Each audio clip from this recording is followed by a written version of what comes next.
It has been said that the moving image, film, video, animation, cinema, has changed the way we think and feel about movement and time.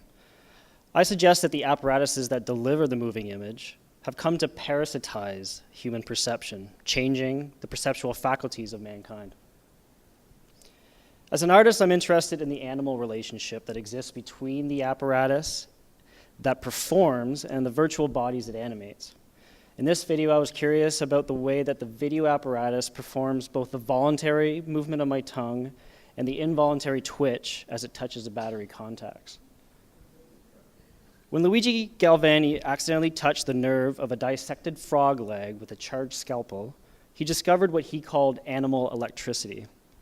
The Frankenstein moment set forth the trajectory of the transhuman, but more importantly, it blurred the threshold between life and death, making the distinction between the animate and the inanimate spurious and fuzzy. Recent neuroscience studies using fMRI show that the brain distinguishes movements that have intention from other movements. In other words, seeing mechanical motion, such as pendulum swinging, involves a different part of the brain from seeing biological motion, such as a person walking. In this video installation, those two motions collide. The intentionality of my walking figure bumps up against the mechanical motion of the spinning magnet suspended above the TV. The collision results in something in between, a dance between something intentional and something mechanical.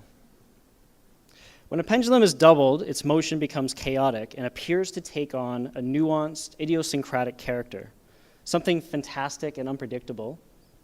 Not necessarily something intentional, but perhaps, as I suggest, something animal. Now, animals are traditionally held as neither self-conscious like humans, nor non-conscious like rocks and plants. As such, their movements bring up questions around notions of intentionality, where the animal figure under the whole Cartesian subject-object dualism is reduced to the model of the machine.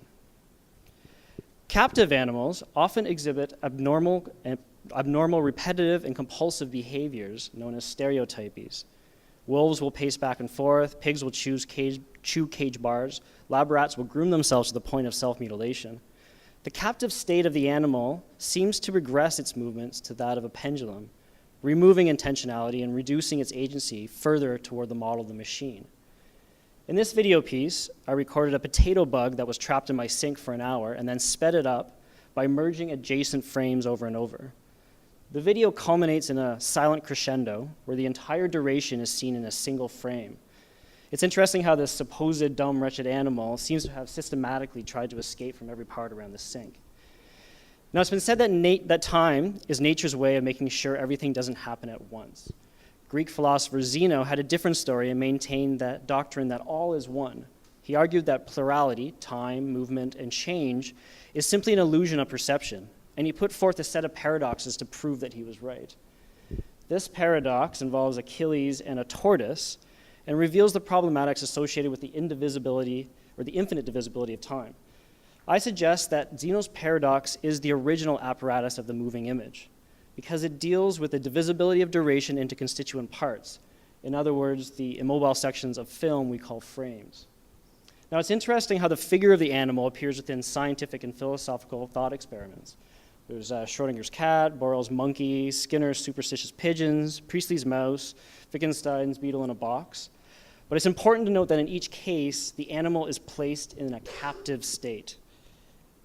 The first subject of film was animal.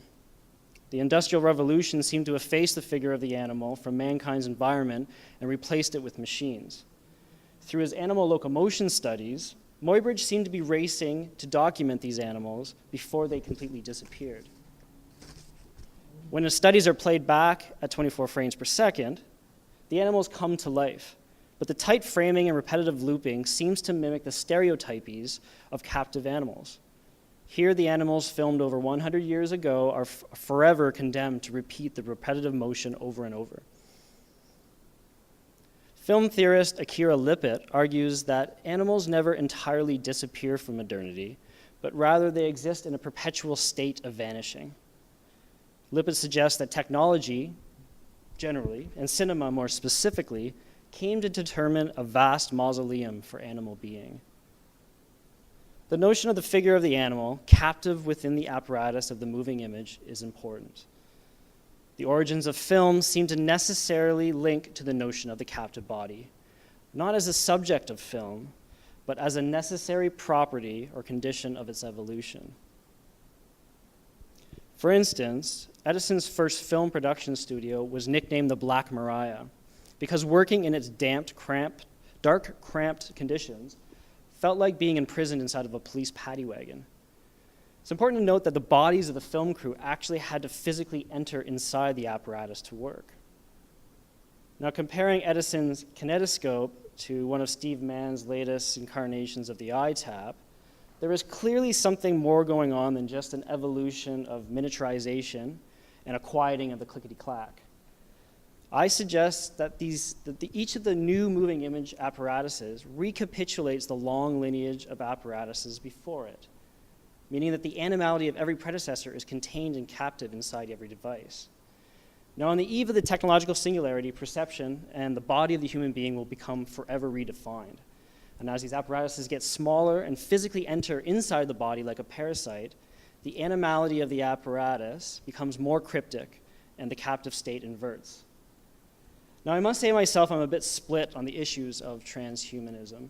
As a designer and an engineer, I'm excited about the future of the technology, but as an artist and educator, I'm a bit more skeptical, and I hold a few Philip K. Dick kind of doomsday premonitions.